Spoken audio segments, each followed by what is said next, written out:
नमस्कार। आज हम संस्कृत के मूलभूत शब्दों के साथ क्रिया को पढ़ेंगे। हमने अपने वीडियो के प्रथम भाग में पुरुष, वचन, लिंग, कर्ता को पढ़ा था। आज हम इनके साथ क्रिया को पढ़ेंगे। क्रिया का अर्थ होता है किसी काम का होना। क्रिया के मूल रूप को धातु कहते हैं। धातु संस्कृत में 9 होती हैं। मुख्य रूप से धातु संस्कृत में 9 होती हैं। आज हम यहाँ पर अस धातु को पढ़ेंगे। अस धातु का अर्थ होता है होना और अस धातु में भी हम वर्तमान काल को पढ़ेंगे।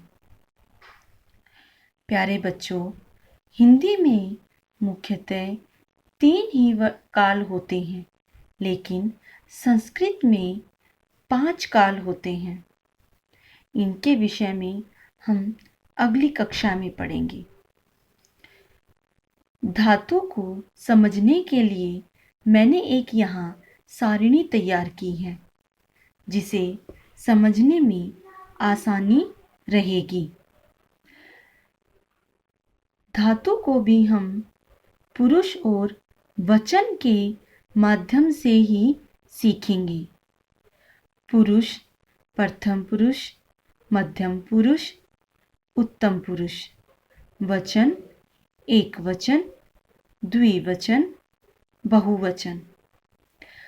अस धातु के प्रथम पुरुष एक वचन में अस्ति शब्द होता है, जिसका मूल शब्द ति ही होता है। इसी प्रकार से प्रथम पुरुष के द्विवचन में अस धातु का स्तः शब्द होता है, जिसका तः शब्द बचता है या तह शब्द रहता है। प्रथम पुरुष के अस धातु के बहुवचन में यह संति होता है, जिसमें अंति शब्द शेष रहता है। इस प्रकार से अस धातु के प्रथम पुरुष में 3 शब्द हुए: अस्ति, स्तः, संति, जिसमें ति, तः, अंति शब्द बचता है। इसके बाद हम मध्यम पुरुष को पढ़ेंगे। मध्यम पुरुष में अस धातु का असि शब्द होता है, जिसमें सी शब्द बचता है। मध्यम पुरुष के द्विवचन में स्थः होता है, जिसमें थः शब्द बचता है और इसी प्रकार से बहुवचन में स्थ शब्द बचता है, जिसमें थ शेष रहता है। प्यारे बच्चों, द्विवचन और बहुवचन में मध्यम पुरुष में स्थ शब्द होता है, लेकिन द्विवचन में स्थ शब्द के साथ विसर्ग होते हैं और बहुवचन में स्थ शब्द के साथ विसर्ग नहीं बचते। इसी प्रकार से अब उत्तम पुरुष पढ़ेंगे।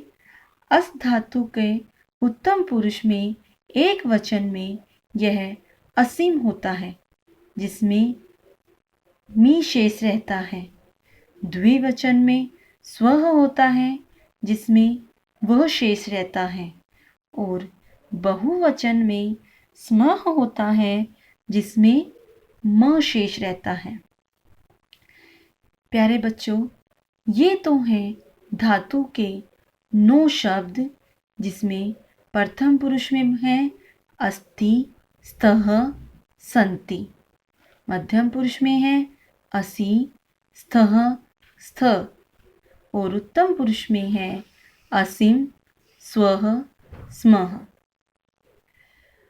अब किसी भी क्रिया के मूल शब्द में अगर हम इन शब्दों को जोड़ते हैं तो हमें उस क्रिया के पुरुष और वचन के अनुसार वर्तमान काल के शब्द प्राप्त हो जाएंगे। जैसे पठ अर्थात पढ़ना। पठ धातु में अगर ती प्रत्यय जोड़ेंगे तो वह प्रथम पुरुष एक वचन का शब्द बन जाएगा। जैसे पठती, पठतः, पठन्ति। आप कोई और धातु ले सकते हैं, जैसे गच्छ। गच्छ का अर्थ होता है जाना। अगर हम उसमें ती प्रत्यय जोड़ेंगे तो वह प्रथम पुरुष के एक वचन का शब्द बन जाएगा। जैसे गच्छति, गच्छतः, गच्छन्ति। इसी प्रकार से मध्यम पुरुष गच्छसि, गच्छतः, गच्छत, गच्छामि, गच्छावः, गच्छामः। तो अब आपको समझ आया बच्चों कि किस प्रकार से धातु के वर्तमान काल के शब्दों को पढ़ा जाता है और कैसे उनका निर्माण होता है। अब हम धातु का प्रयोग कर्ता के साथ जोड़ेंगे। जैसे हमने कर्ता में प्रथम पुरुष एक वचन में पुल्लिंग में सह होता है, तो सह यानी वह में वह जाता है या वह है। तो हम जब कर्ता के प्रथम पुरुष एक वचन के शब्द को उठाएंगे तो हमें धातु अर्थात क्रिया के भी प्रथम पुरुष एक वचन को ही लेना होगा। जैसे सह अस्ति, वह है। इसी प्रकार से द्विवचन तौ सतह, वे दोनों हैं। ते संति, वे सब हैं। समझ आया प्यारे बच्चों कैसे कर्ता और क्रिया का संबंध किसी भी वाक्य को पूरा करने के लिए आवश्यक होता है। इसी प्रकार से स्त्रीलिंग के शब्द होते हैं सहा, सा, अस्ति, वह है, ते, स्तः, वे दोनों हैं, ता, संति, वे सब हैं। ठीक है। अब इसी प्रकार से मध्यम पुरुष में तवम शब्द होता है एक वचन, तवम। और इसी प्रकार से हम क्रिया के भी मध्यम पुरुष के एक वचन के शब्द को ही लेंगे। जैसे तवम असि, तुम हो। युवाम स्थः, तुम दोनों हो। यूयम स्थः, तुम सब हो। इसी प्रकार से उत्तम पुरुष अहम असीम, मैं हूँ। आवाम स्वः, हम दोनों हैं। वयम स्मः, हम सब हैं। प्यारे बच्चों यहाँ एक बात ध्यान देने योग्य है कि जब हम कर्ता और क्रिया को पढ़ते हैं तो इसमें हमें सबसे ज़्यादा ध्यान देना होगा कि हम जब जिस भी पुरुष को और उसके जिस भी वचन को हम कर्ता में उपयोग करते हैं उसी पुरुष और उसी वचन का हम धातु शब्द लेंगे। समझ आया?